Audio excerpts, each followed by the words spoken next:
City news.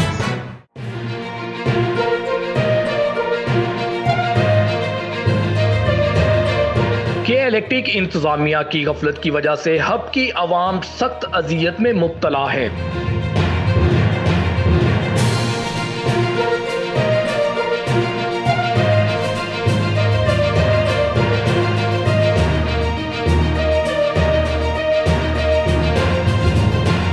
Mir अकरम अवारानी का कहना है कि हब के शहरियों को बिल टाइम से मौसूल नहीं होते, जिस वजह से हब के शहरी बिल लेने के लिए घंटों घंटों लाइनों पर खड़े रहते हैं।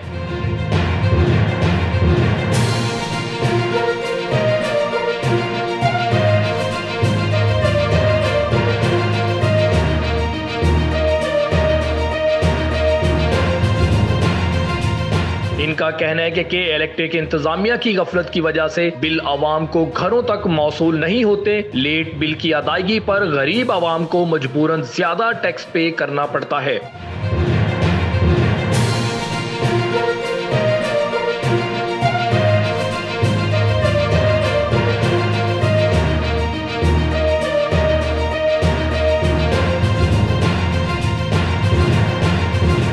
सीनियर रहनुमा पीएसपी।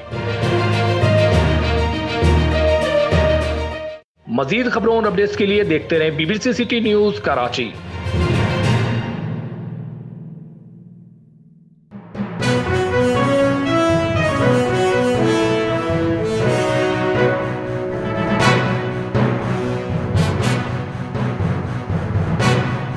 आप देख रहे हैं बीबीसी सिटी न्यूज।